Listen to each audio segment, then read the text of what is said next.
새벽 5시 알람이 울리기도 전에 정숙은 눈을 떴습니다. 40년째 반복되는 일상이었죠. 몸은 이미 시간을 기억하고 있었거든요. 찬 바닥에 발을 디디며 일어나 세수를 하고 간단히 밥 한 그릇을 먹었습니다. 김치 몇 조각과 된장찌개 한 그릇이면 충분했어요. 정숙은 그렇게 소박한 아침을 마치고 전통시장으로 향했습니다. 시장 골목은 아직 어둠이 가시지 않았지만 벌써 몇몇 상인들이 하나둘 나와 있었습니다. 정숙은 자신의 채소 가게 앞에 서서 깊은 숨을 들이마셨죠. 하루를 시작하는 의식 같은 것이었어요. 어이구, 정숙이 언니 또 제일 먼저 왔네. 정말 부지런해. 옆 가게에서 생선을 파는 순자가 인사를 건넸습니다. 정숙은 씩씩하게 웃으며 대답했죠. 일찍 와야 좋은 채소 골라놓을 수 있잖아. 손님들이 믿고 사가시려면 우리가 먼저 정성을 들여야지. 그래야 장사도 되고. 정숙은 말하면서 이미 채소들을 하나씩 점검하기 시작했습니다. 시든 잎은 떼어내고 물기는 털어내고 보기 좋게 정리해 놓았죠. 손님들이 와서 쉽게 고를 수 있도록 말입니다. 해가 떠오르면서 시장이 본격적으로 활기를 띠기 시작했습니다. 아침 일찍부터 장을 보러 나온 할머니들, 출근 전에 급하게 들르는 직장인들이 하나둘 나타났어요. 정숙의 채소 가게는 시장에서도 소문이 났습니다.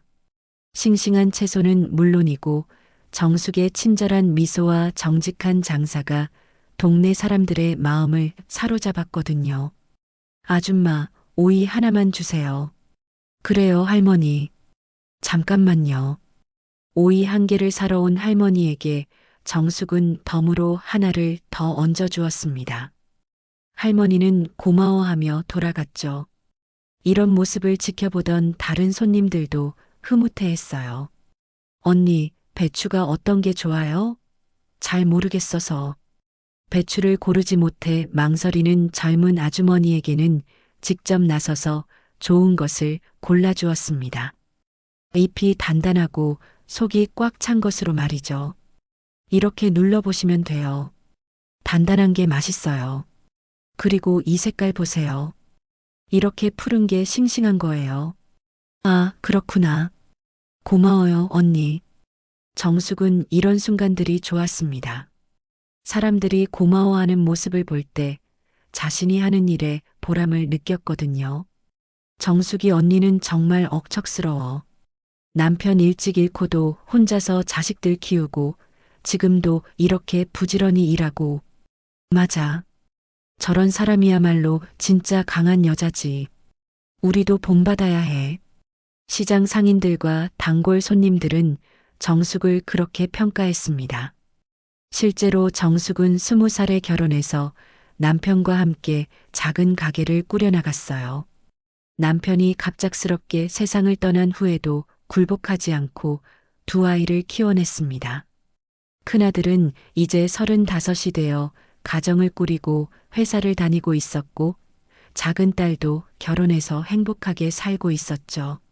하지만 정숙 자신도 모르게 웃음 뒤에 숨겨진 그늘이 있었습니다. 장사를 하다가도 문득문득 떠오르는 기억이 있었거든요. 어린 시절 아버지의 빈자리가 남긴 상처였습니다. 점심때가 되자 손님들의 발길이 뜸해졌습니다. 정숙은 도시락을 꺼내며 혼잣말을 했죠. 오늘도 무사히 하루가 지나가는구나. 그런데 도시락을 먹다가 갑자기 어린 시절의 기억이 밀려왔습니다. 어머니가 혼자서 끼니를 챙겨주시던 모습, 다른 아이들에게는 있는 아버지가 자신에게는 없다는 사실을 깨달았던 순간 아버지의 빈 자리에서 느꼈던 허전함과 서러움. 정숙은 젓가락을 놓고 깊은 한숨을 내쉬었습니다. 버린 사람은 잊어도 버려진 사람은 평생을 못 잊지. 이 말은 정숙이 마음속으로 수없이 되뇌었던 말이었습니다. 표면적으로는 강한 여자로 살아왔지만 마음 깊숙한 곳에는 40년 전 자신을 버리고 떠난 아버지에 대한 깊은 상처가 아직도 아물지 않고 있었거든요. 왜 나를 버리고 갔을까?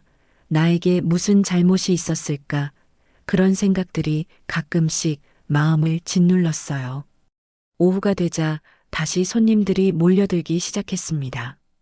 퇴근길에 들르는 직장인들, 저녁 준비를 위해 나온 주부들, 학교에서 돌아온 아이들과 함께 온 엄마들. 정숙은 다시 환한 미소를 지으며 손님들을 맞았습니다. 어서 오세요. 오늘 좋아요. 한번 보세요. 이렇게 싱싱해요. 언니, 근데 요즘 많이 지쳐 보여. 괜찮아? 무슨 일 있어? 단골 손님인 미경이가 걱정스럽게 물었습니다. 정숙은 괜찮다는 듯이 손을 흔들었죠. 뭘 나야 늘 이래. 걱정 마. 나이가 들어서 그런가 봐. 대신 미경이 너는 애들 잘 챙기고. 저녁이 되어 시장이 하나둘 문을 닫기 시작했습니다. 정숙도 남은 채소들을 정리하고 가게 문을 닫았습니다. 오늘도 하루가 끝났네요. 집으로 돌아가는 길, 정숙은 버스 정류장에 서서 버스를 기다렸습니다. 피곤한 하루였지만 내일 또 새로운 하루가 시작될 것입니다. 그렇게 정숙은 오늘도 자신의 삶을 묵묵히 그리고 억척스럽게 살아가고 있었습니다. 저녁 8시가 넘어서야 정숙은 가게 문을 완전히 닫을 수 있었습니다. 평소보다 손님이 많았던 하루였죠. 남은 채소들을 비닐 포장지로 덮고 가게 앞을 깨끗이 쓸었습니다. 다른 상인들도 하나둘 정리를 마치고 집으로 향하고 있었어요. 정숙이 언니 먼저 가요. 내일 봐요. 응, 조심히 들어가. 순자와 인사를 나눈 후 정숙도 무거운 발걸음으로 버스 정류장을 향했습니다. 하루 종일 서서 일한 다리가 묵직했어요. 어깨도 결렸고 허리도 아팠죠. 하지만 이런 피로감은 이제 일상이 되어버렸습니다. 버스 정류장에 도착했을 때 평소보다 사람이 많았어요. 퇴근 시간이 늦어져서 그런 것 같았습니다. 정숙은 벤치 한 구석에 자리를 잡고 앉았죠. 버스가 언제 올지 기다리면서 오늘 하루를 되돌아보았습니다. 매일 반복되는 일상이지만 오늘따라 유독 아버지 생각이 많이 났어요. 점심시간에 도시락을 먹다가 떠올린 그 기억 때문일 것입니다. 어린 시절 아버지가 없는 저녁 식탁의 쓸쓸함이 지금도 생생했거든요. 버스가 참 늦네. 정숙이 중얼거리며 시계를 보는데 갑자기 어디선가 신음소리가 들려왔습니다. 처음에는 그냥 지나치려 했어요. 요즘 세상이 어떤 세상인데 괜히 나서다가 곤란해질 수도 있으니까요. 하지만 신음소리가 계속 들렸습니다. 정숙은 고개를 돌려 소리가 나는 쪽을 바라보았죠. 버스 정류장에서 조금 떨어진 길가에 누군가 쓰러져 있었어요. 주변 사람들은 모두 무심히 지나쳤습니다. 스마트폰을 보거나 이어폰을 끼고 음악을 듣거나 급하게 어디론가 걸어가기에 바빴죠. 쓰러진 사람에게는 아무도 관심을 보이지 않았어요. 정숙도 처음에는 망설였습니다. 요즘 같은 세상에 괜히 나섰다가 오히려 누명을 쓸 수도 있잖아요. 하지만 신음소리가 점점 약해지는 것 같았어요. 정말 위급한 상황인 것 같았습니다. 그냥 모른 척 할까? 정숙의 머릿속에서 여러 생각이 스쳐 지나갔습니다. 하지만 결국 마음이 이기고 말았어요. 다른 사람이야 어떻든 자신은 그냥 지나칠 수 없었거든요. 정숙은 자리에서 일어나 쓰러진 사람에게 다가갔습니다. 가까이 가서 보니 나이 든 남자였어요. 70대 정도로 보이는 할아버지였죠. 옷은 너무 더럽고 해져서 언제 빨았는지 알 수 없을 정도였고 신발도 구멍이 뚫려 있었어요. 할아버지, 괜찮으세요? 할아버지. 정숙이 어깨를 살짝 흔들어 보았지만 반응이 없었습니다. 숨은 쉬고 있는 것 같았지만 의식은 잃은 상태였어요. 체온도 많이 떨어진 것 같았습니다. 정숙은 주변을 둘러보았어요. 여전히 사람들은 무관심했습니다. 심지어 고개를 돌려 쳐다보지도 않는 사람들이 대부분이었죠. 정숙은 답답한 마음에 한 사람에게 다가가서 말했어요. 저기, 이분이 쓰러져 계신데 좀 도와주실 수 있나요? 아, 저는 급해서요. 죄송해요. 그 사람은 대답도 제대로 안 하고 빨리 사라져 버렸습니다. 다른 사람에게도 말해봤지만 반응은 비슷했어요. 모두들 자신의 일로 바빴고 남의 일에는 관심이 없었습니다. 정숙은 할 수 없이 혼자서 할아버지를 일으켜 세우려 했어요. 하지만 남자의 몸무게가 만만치 않았죠. 게다가 정숙도 하루 종일 일해서 힘이 없었거든요. 그때 할아버지가 살짝 눈을 떴습니다. 흐릿한 눈동자로 정숙을 바라보더니 힘없는 목소리로 말했어요. 물 좀. 네, 잠깐만요. 정숙은 가방에서 물병을 꺼내 할아버지의 입에 조심스럽게 댔습니다. 할아버지는 간절하게 물을 마셨어요. 꽤 오랫동안 굶고 목말랐던 것 같았습니다. 물을 마신 후 할아버지는 조금 정신을 차린 것 같았어요. 하지만 여전히 몸을 가누지 못했습니다. 정숙은 119에 신고를 해야 하나 고민했지만 할아버지가 고개를 저었어요. 병원은 안 돼. 돈이 없어. 할아버지의 말을 듣고 정숙은 마음이 아팠습니다. 이 할아버지는 노숙자인 것 같았어요. 병원에 가려 해도 돈이 없어서 못 가는 상황이었죠. 정숙은 잠시 생각해 보더니 결심을 했습니다. 할아버지, 일단 가까운 찜질방에 가서 몸을 좀 따뜻하게 하세요. 제가 모셔다 드릴게요. 고맙습니다. 정말 고맙습니다. 할아버지는 눈물을 글썽이며 고마워했어요. 정숙은 할아버지의 팔을 자신의 어깨에 걸쳐주고 천천히 일으켜 세웠습니다. 그리고 가까운 찜질방까지 모셔다 드렸죠. 찜질방 입구에서 할아버지의 얼굴을 다시 자세히 보게 되었어요. 수염이 하얗게 자라고 주름이 깊게 패인 얼굴. 그런데 뭔가 익숙한 느낌이 들었어요. 어디서 본 것 같은데. 정숙은 고개를 갸웃거렸지만 정확히 떠오르지 않았습니다. 그냥 착각인 것 같았어요. 워낙 나이 든 할아버지들은 다 비슷하게 보이니까요.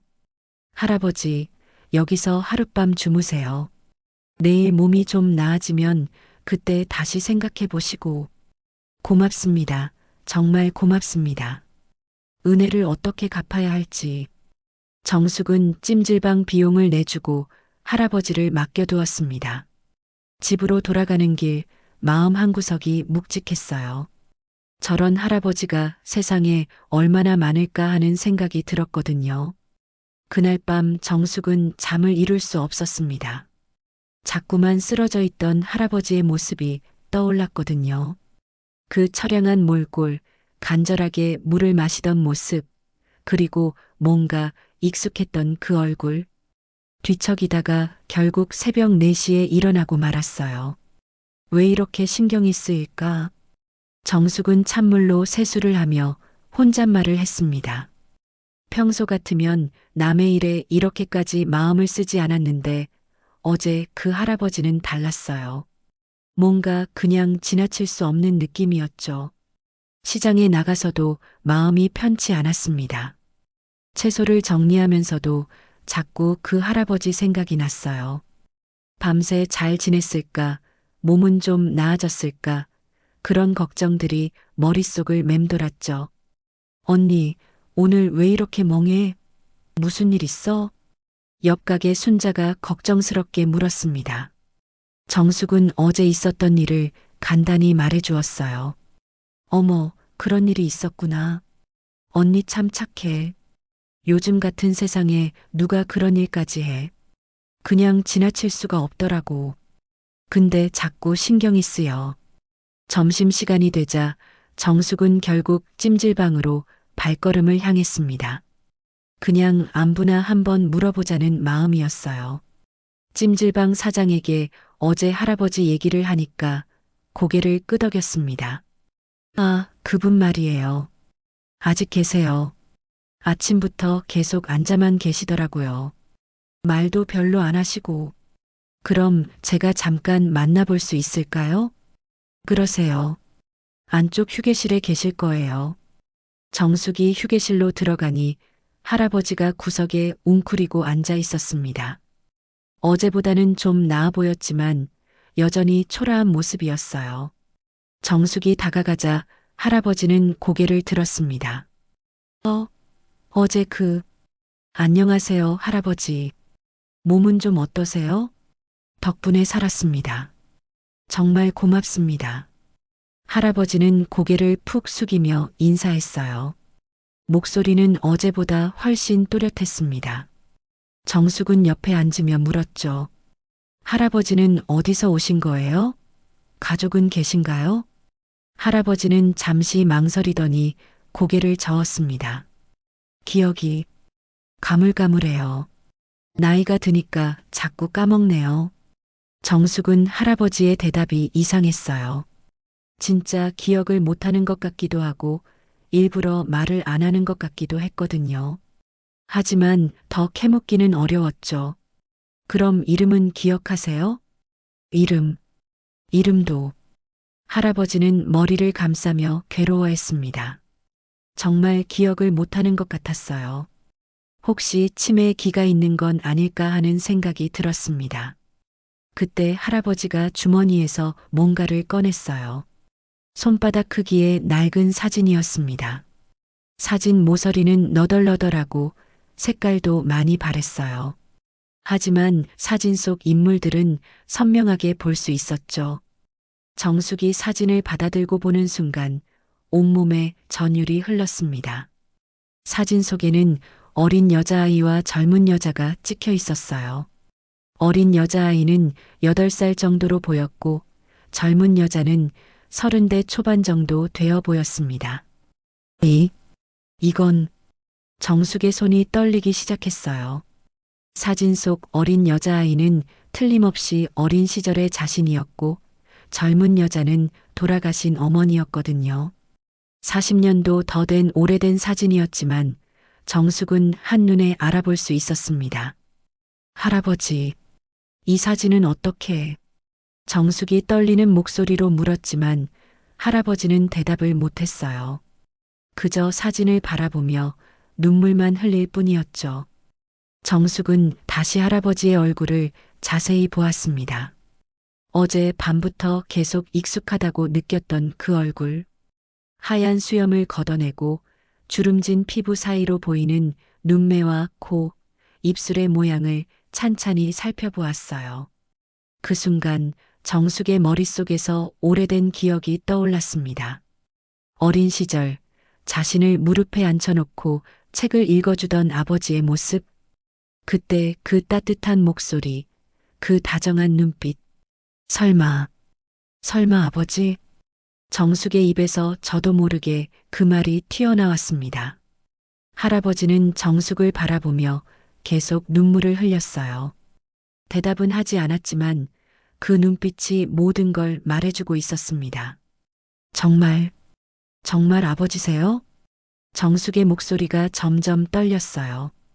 40년 동안 한 번도 보지 못했던 아버지가 이런 모습으로 자신 앞에 나타나다니 꿈인지 현실인지 구분이 안 갔습니다. 할아버지는 여전히 말을 하지 못했어요. 다만 정숙의 손을 꼭 잡을 뿐이었죠. 그 손길에서 정숙은 확신할 수 있었습니다. 이 사람이 바로 자신의 아버지라는 것을. 아버지, 정말 아버지예요. 정숙은 그 자리에서 울음을 터뜨리고 말았습니다. 40년 동안 억눌렀던 감정들이 한꺼번에 쏟아져 나왔어요. 원망과 그리움, 분노와 슬픔이 뒤섞인 복잡한 감정이었죠. 찜질방에 다른 사람들이 쳐다보기 시작했지만 정숙은 신경 쓸 겨를이 없었어요. 지금 이 순간이 너무나 충격적이고 믿기지가 않았거든요. 왜 왜 이제야 나타난 거예요? 이런 모습으로. 정숙이 울먹이며 물었지만 아버지는 여전히 대답하지 못했어요. 다만 정숙의 손을 더 꼭 잡을 뿐이었습니다. 그 손이 말하고 있었어요. 미안하다고, 보고 싶었다고.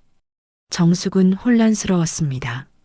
40년 동안 원망했던 아버지가 이렇게 처참한 모습으로 나타나다니. 기뻐해야 할지, 화를 내야 할지, 슬퍼해야 할지 알 수가 없었어요.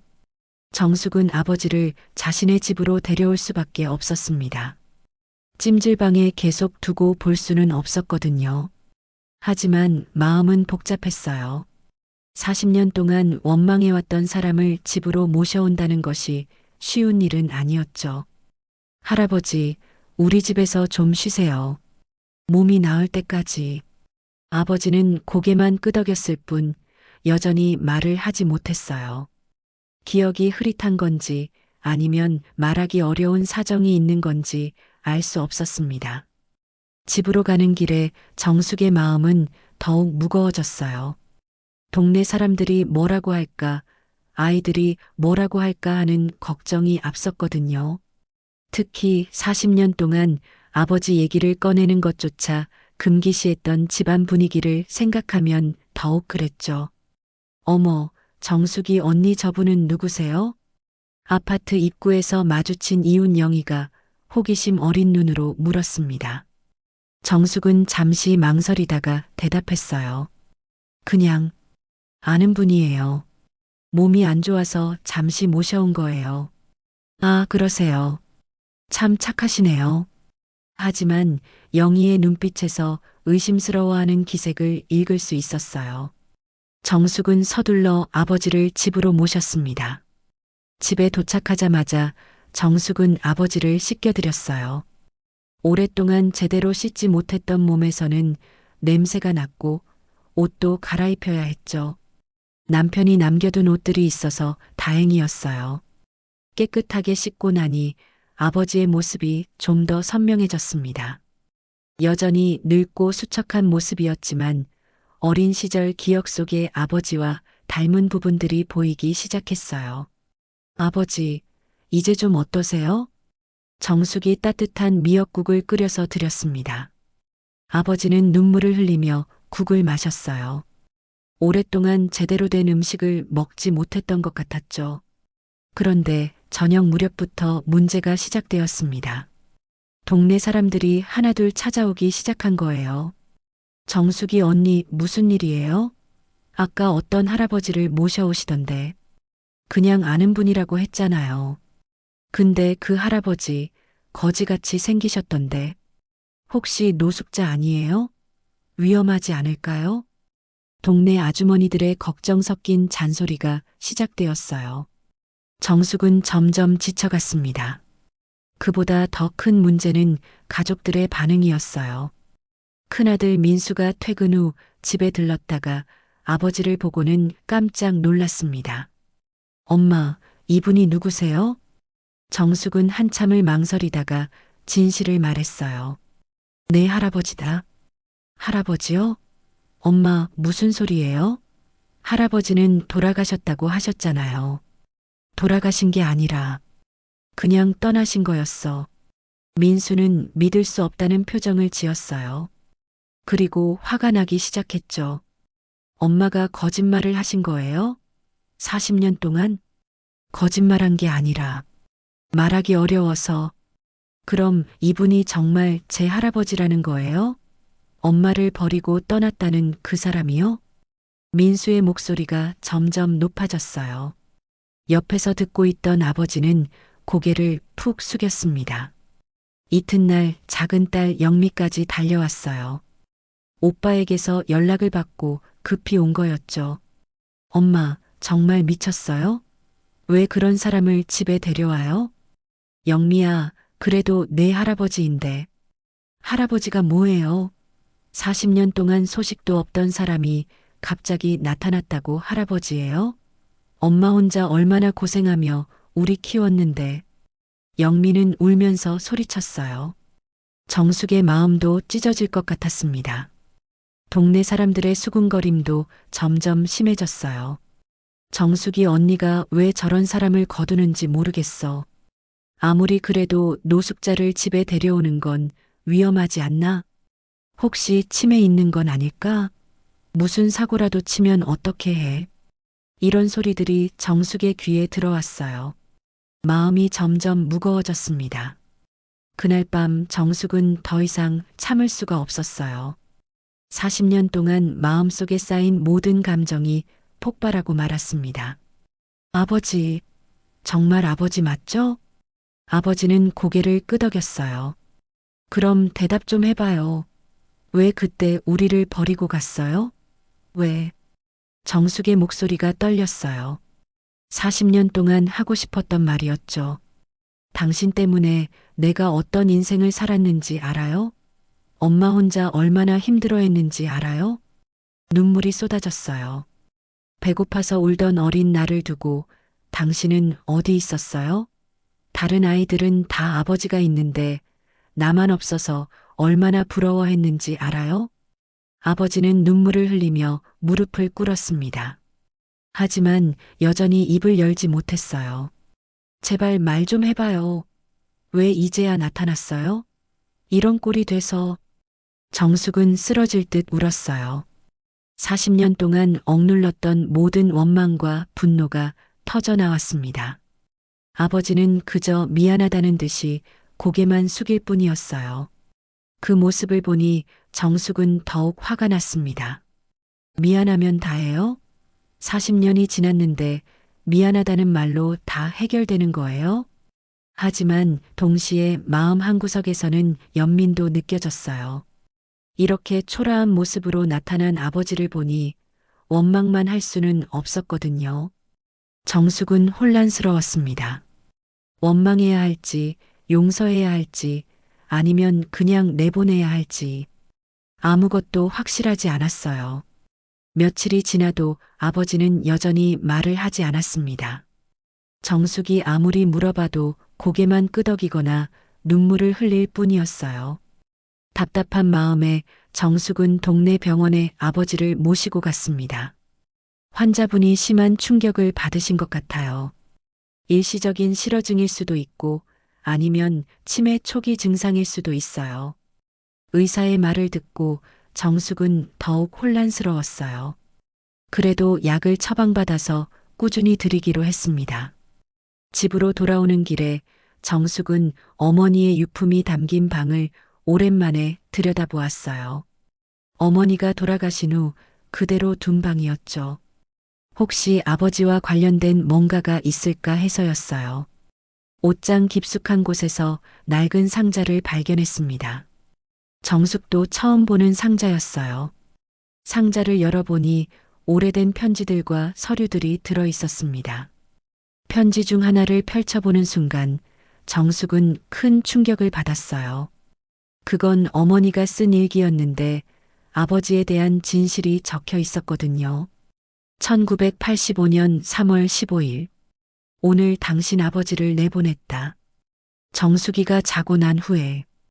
당신 아버지는 끝까지 가지 않겠다고 했지만 나는 강하게 밀어냈다. 빚보증 때문에 우리 가족이 모두 망할 수는 없으니까.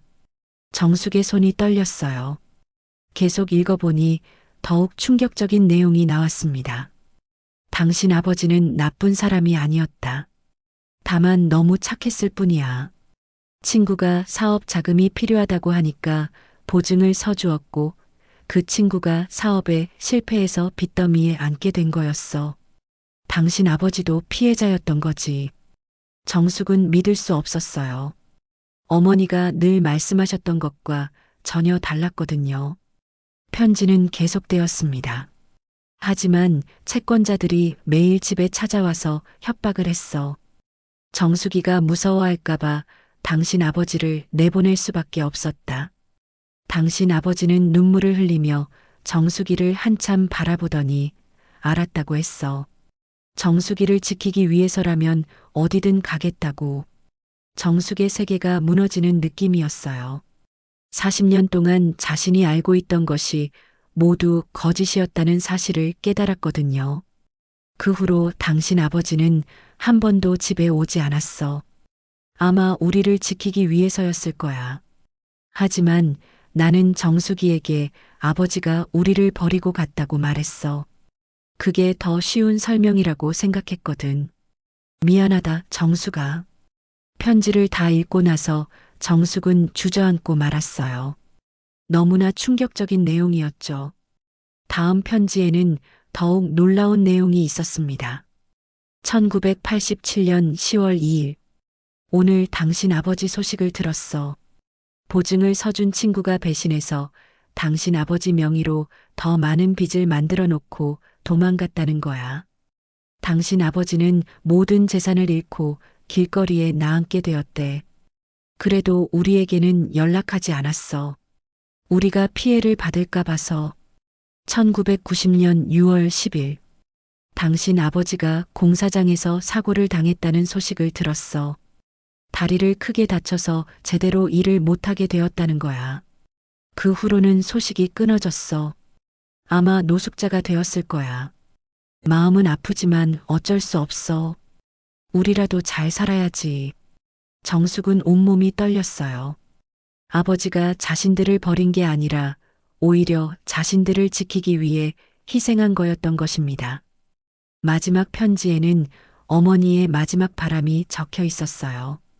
2010년 1월 5일. 내가 이제 오래 못 살 것 같다. 정숙이에게 진실을 말해야 할까 고민되지만 이미 너무 오래 지났어.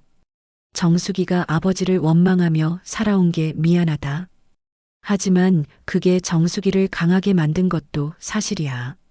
당신 아버지는 약한 사람이었지만 끝까지 널 지켜주고 싶어 했다는 걸 언젠가는 알아줬으면 좋겠다. 정숙은 편지를 다 읽고 나서 한참을 울었어요. 40년 동안 자신이 얼마나 큰 오해를 하고 살았는지 깨달았거든요. 거실로 나가보니 아버지가 소파에 앉아 있었어요. 정숙은 아버지 앞에 무릎을 꿇고 앉았습니다. 아버지, 미안해요. 제가 몰랐어요. 아버지는 정숙의 손을 꼭 잡았어요. 그리고 처음으로 입을 열었습니다. 정숙아, 미안하다. 목소리는 너무나 쉰 목소리였지만 분명히 아버지의 목소리였어요. 아버지, 왜 그때 진실을 말씀하지 않으셨어요? 너희들이 상처받을까봐. 아버지는 간신히 말을 꺼냈어요. 나는 너희를 지키고 싶었어. 그게 내가 할 수 있는 유일한 일이었어. 정숙은 더욱 눈물을 흘렸어요. 자신이 그동안 얼마나 아버지를 오해했는지, 아버지가 얼마나 많은 고통을 받으며 살아왔는지 알 수 있었거든요. 아버지, 정말 미안해요. 아니다. 미안한 건 나야. 너를 혼자 두고. 부녀는 서로를 끌어안고 울었어요. 40년 동안 쌓인 오해와 원망이 눈물과 함께 흘러내렸습니다. 그날 밤 정숙은 많은 생각을 했어요. 자신이 피해자이기도 했지만 동시에 진실을 알고 이해할 수 있는 딸이 되어야 한다는 생각이 들었거든요. 어머니도 아버지도 모두 자신을 사랑했기 때문에 한 선택이었다는 걸 이제야 깨달았습니다. 진실을 안 후에도 정숙의 마음은 쉽게 정리되지 않았습니다. 머리로는 이해했지만 가슴 깊은 곳의 상처는 여전히 아물지 않았어요. 40년 동안 품어온 원망이 하루아침에 사라질 리는 없었죠. 아버지와의 대화도 조심스러웠어요. 너무 많은 시간이 흘렀고 서로에게 너무 많은 상처가 있었거든요.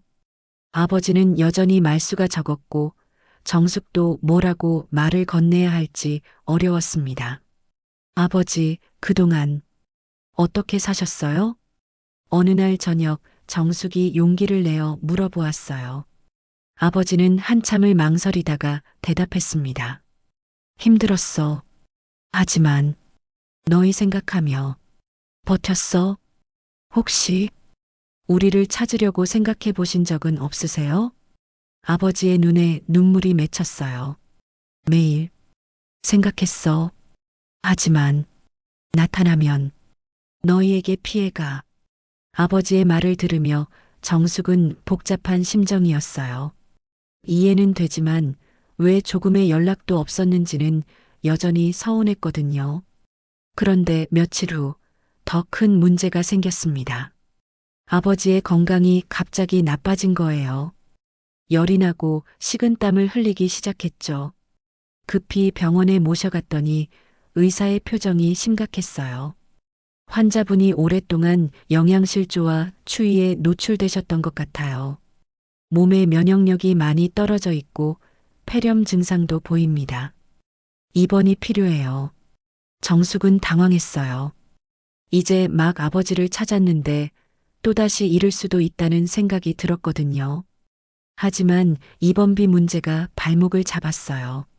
아버지는 의료보험도 없고 신분증조차 제대로 없는 상태였죠. 정숙 혼자서는 부담하기 어려운 금액이었어요. 엄마, 병원비는 어떻게 해요? 큰아들 민수가 걱정스럽게 물었습니다. 처음에는 아버지를 반대했지만 아픈 모습을 보니 마음이 누그러진 것 같았어요. 내가 어떻게든 해볼게. 정숙은 그동안 모아둔 적금을 깨기로 했어요. 노후를 위해 모아둔 돈이었지만 지금 당장 아버지가 더 중요했죠. 병실에서 아버지를 간병하면서 정숙은 많은 생각을 했어요. 아버지의 마른 손을 잡고 있으면 어린 시절의 기억들이 하나씩 떠올랐거든요. 아버지, 기억나세요? 제가 어렸을 때 아플 때마다 이렇게 손을 잡아주셨잖아요. 아버지는 눈을 감고 있었지만 손에 힘을 주었어요. 기억하고 있다는 신호였죠. 그때는 왜 저를 두고 가셨는지 이해할 수 없었어요. 하지만 이제는 조금 알 것 같아요. 정숙의 목소리가 떨렸어요. 아버지도 힘드셨죠? 혼자서 얼마나 외로우셨을까? 그때 아버지가 눈을 떴어요. 그리고 힘없는 목소리로 말했습니다. 정숙아, 내가 잘 자란 것만으로도 고마워. 아버지, 엄마가 잘 키워줘서 고마워. 아버지는 어머니에 대한 원망도 없었어요. 오히려 고마워하고 있었죠. 그 모습을 보며 정숙은 더욱 마음이 아팠습니다. 며칠 후 아버지의 상태가 조금 나아졌어요. 하지만 의사는 앞으로도 계속 관리가 필요하다고 했습니다. 퇴원은 하실 수 있지만 꾸준한 치료와 영양 관리가 중요해요. 나이도 많으시고 오랫동안 힘든 생활을 하셨던 분이라서요. 정숙은 고민에 빠졌어요. 아버지를 제대로 돌보려면 자신의 생활도 많이 바뀌어야 했거든요. 시장 일도 줄여야 하고 병원비도 계속 들어갈 것이고.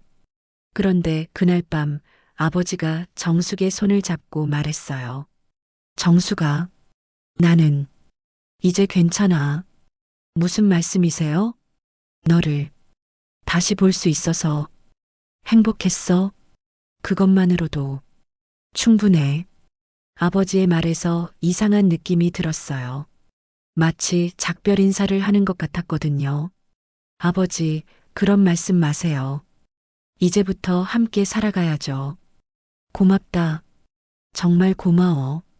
아버지는 그렇게 말하고는 깊은 잠에 빠졌어요.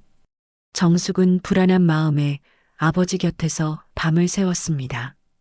그리고 새벽 무렵 아버지가 다시 눈을 떴어요. 이번에는 좀 더 또렷한 목소리로 말했습니다. 정숙아, 미안하다. 아버지, 괜찮아요. 이제는 다 괜찮아요. 나는 좋은 아버지가 못 되었어. 아니에요. 아버지는 저를 사랑하셨잖아요. 정숙도 이제야 그 말을 할 수 있었어요. 진심으로 말이죠. 사랑했어. 정말 많이 사랑했어. 아버지의 눈에서 눈물이 흘렀어요. 그 눈물에는 40년 동안 못다한 사랑이 담겨 있었습니다. 정숙은 깨달았어요. 용서라는 것은 상대방을 위한 것이 아니라 결국 자신을 위한 것이라는 걸 말이죠. 아버지를 용서함으로써 자신도 마음의 짐을 덜 수 있었거든요. 아버지, 이제는 마음 편히 쉬세요. 정숙이 아버지의 손을 꼭 잡으며 말했어요. 그 순간 40년 동안 얽매였던 상처가 조금씩 아물기 시작하는 것 같았습니다. 며칠 후 아버지는 퇴원할 수 있었습니다. 하지만 집에 돌아온 후에도 몸이 예전 같지 않았어요. 자주 숨이 차고 밥도 조금밖에 드시지 못했죠. 정숙은 하루 종일 아버지 곁에서 간병을 했어요. 아버지, 죽 좀 드세요. 소화도 잘 되고 몸에 좋아요. 고맙다. 정숙아. 아버지는 한 숟가락씩 천천히 죽을 드셨어요. 예전의 기력은 많이 잃었지만 눈빛만은 평안해 보였습니다. 그런 아버지를 돌보면서 정숙은 묘한 감정을 느꼈어요. 어린 시절 자신이 아플 때 어머니가 이렇게 돌봐주셨던 기억이 났거든요. 이제는 자신이 아버지를 돌보는 입장이 되었죠. 아버지, 그동안 정말 어떻게 사셨어요? 혹시 외로우시지 않았어요? 어느 날 저녁 정숙이 다시 한번 물어보았어요. 아버지는 창밖을 바라보며 천천히 입을 열었습니다. 매일 버스 정류장에 나가서 앉아 있었어. 버스 정류장에요? 혹시 내가 지나가지 않을까 해서. 정숙의 가슴이 뭉클해졌어요. 40년 동안 계속요? 아니야. 몸이 아픈 날도 있었고, 비가 오는 날도 있었고, 하지만 갈 수 있을 때마다 아버지의 말을 듣고 정숙은 눈물이 났어요. 그 많은 세월 동안 아버지가 혼자서 얼마나 그리워했을지 생각하니 마음이 아팠거든요. 왜 저한테 먼저 말을 걸어보려고 하지 않으셨어요? 너를 놀라게 할까봐. 그리고 너희가 행복해 보였어. 아버지는 가끔씩 멀리서 정숙의 모습을 본 적이 있었던 것 같았어요. 시장에서 열심히 일하는 모습, 아이들과 함께 있는 모습들을 말이죠. 행복해 보이는데 내가 나타나면 그 행복을 망칠까봐. 정숙은 더 이상 참을 수가 없었어요. 아버지가 얼마나 자신들을 생각하며 살아왔는지, 얼마나 많은 것을 희생했는지 알 수 있었거든요. 아버지, 미안해요. 제가 정말 미안해요. 미안할 것 없어. 나를 다시 볼 수 있게 해줘서 고마워. 그날 밤부터 아버지의 상태가 급격히 나빠지기 시작했어요. 열이 나고 기침을 심하게 했죠. 정숙은 밤새 아버지를 돌봤지만 상태는 계속 악화되었어요. 새벽에 급히 병원에 갔더니 의사의 표정이 심각했어요. 폐렴이 많이 진행되었어요. 나이도 많으시고 체력이 많이 떨어져 있어서 위험한 상황입니다. 정숙은 온몸에 힘이 빠졌어요.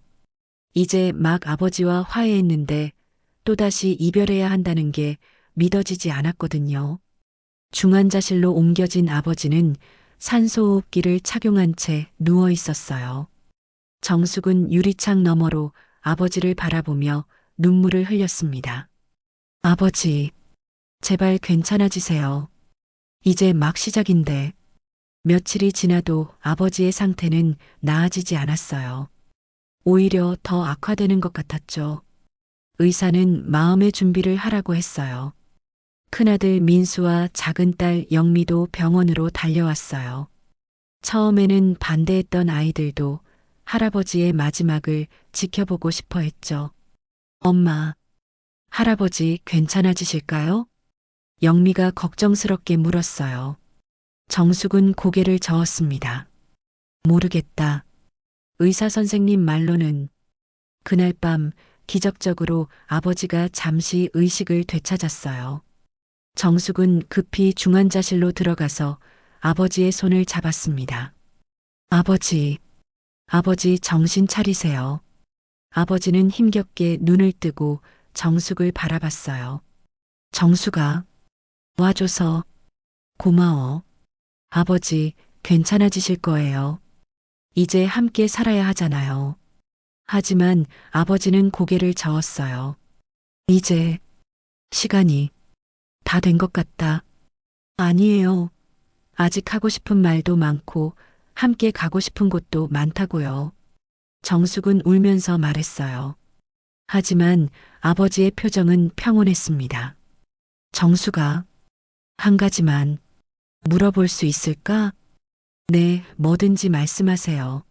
나를 용서할 수 있겠니? 정숙은 망설이지 않고 대답했어요. 진작에 용서했어요. 아니, 용서할 것도 없었어요. 아버지는 잘못한 게 없으니까요. 아버지의 눈에서 눈물이 흘렀어요. 고맙다. 정말 고맙다. 아버지, 제가 물어볼 게 있어요. 정숙도 마지막이 될 수 있다는 생각에 꼭 하고 싶었던 질문을 했어요. 왜 단 한 번이라도 저를 찾으러 오지 않으셨어요? 연락 한 번이라도 해보시려고 생각하지 않으셨어요? 아버지는 한참을 생각하더니 힘겹게 대답했어요. 매일 버스 정류장에 앉아서 기다렸어. 혹시 내가 지나가지 않을까 해서 그게 내가 할 수 있는 전부였어. 정숙은 그제야 이해할 수 있었어요. 아버지 나름대로는 자신을 찾고 있었던 거였죠. 다만 너무 조심스러워서 멀리서 기다리는 것밖에 할 수 없었던 거예요. 아버지, 사랑해요. 정숙이 처음으로 그 말을 했어요. 아버지는 미소를 지으며 정숙의 손을 꼭 잡았습니다. 나도 사랑한다. 정말 많이. 그것이 아버지가 정숙에게 한 마지막 말이었어요. 아버지는 그날 새벽 조용히 숨을 거두셨습니다.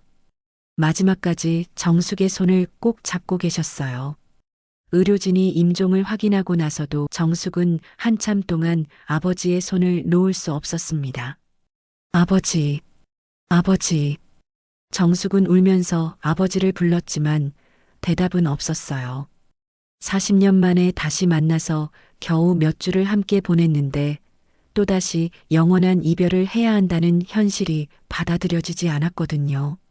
장례는 조용히 치렀습니다. 아버지를 아는 사람이 거의 없었기 때문이에요.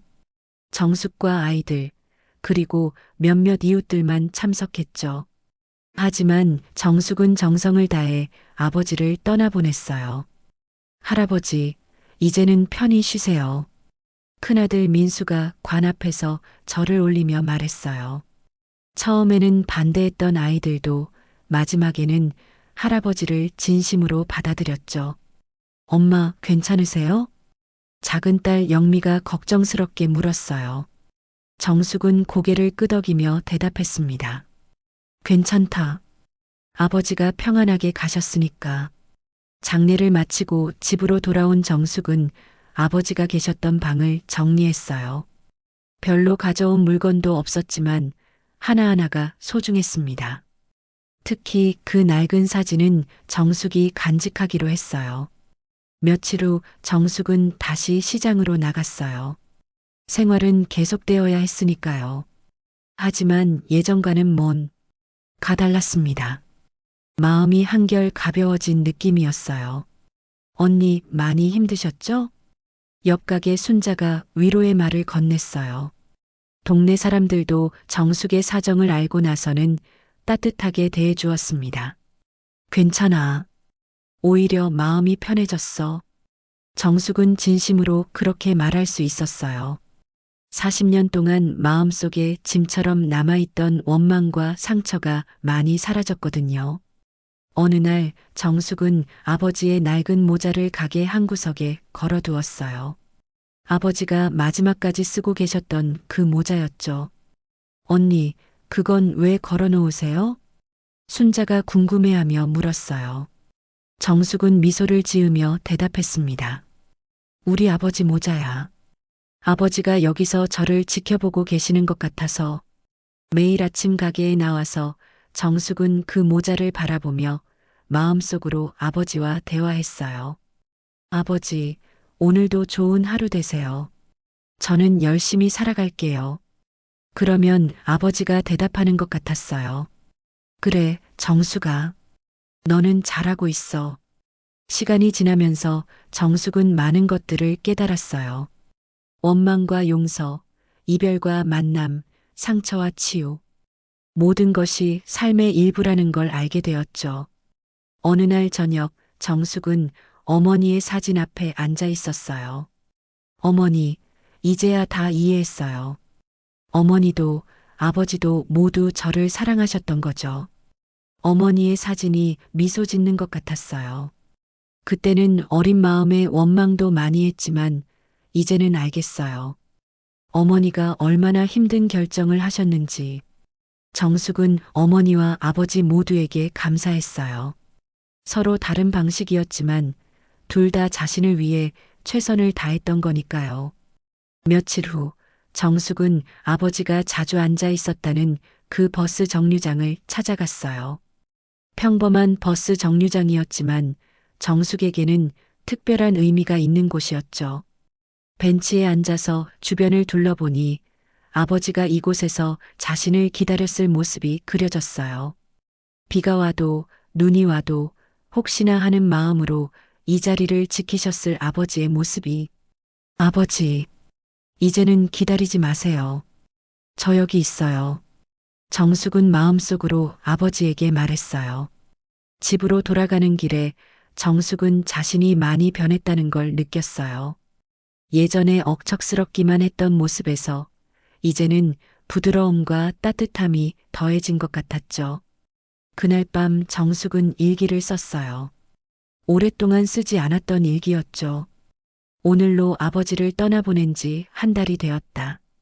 처음에는 너무 슬펐지만 이제는 평안하다. 아버지와 화해할 수 있어서 정말 다행이다. 40년 동안 원망하며 살았지만 결국 사랑이 이겼다. 버림받은 상처는 평생 지워지지 않는다. 하지만 그 상처를 끌어안는 순간 진짜 용서는 시작된다. 아버지, 어머니, 그리고 저 자신까지 모두 용서할 수 있었다. 정숙은 펜을 놓고 창밖을 바라봤어요. 별이 유난히 밝은 밤이었죠. 아버지, 저 별 중에 하나가 아버지겠죠? 이제는 편히 쉬세요. 저는 앞으로도 잘 살아갈 테니까요. 정숙은 더 이상 억울한 버려진 아이가 아니었어요. 상처를 품고도 삶을 이어가는 성숙한 어른이 되어 있었죠. 원망 대신 이해를, 분노 대신 용서를 선택할 수 있는 사람으로 성장한 거예요. 다음 날 아침 정숙은 평소보다 더 일찍 시장에 나갔어요. 아버지의 모자에 인사를 하고 하루를 시작했죠. 아버지, 오늘도 좋은 하루 보내세요. 저도 열심히 살겠어요. 그리고 환한 미소로 첫 손님을 맞았습니다. 그 미소에는 40년의 상처를 이겨낸 강인함과 용서를 통해 얻은 평안함이 담겨 있었어요. 정숙의 새로운 하루가 시작되었습니다. 이제는 과거의 상처에 얽매이지 않고 현재를 충실히 살아가는 하루였죠. 버림받은 상처는 지워지지 않지만 그 상처와 함께 살아가는 법을 배웠습니다. 그리고 그것이야말로 진정한 성장이었어요.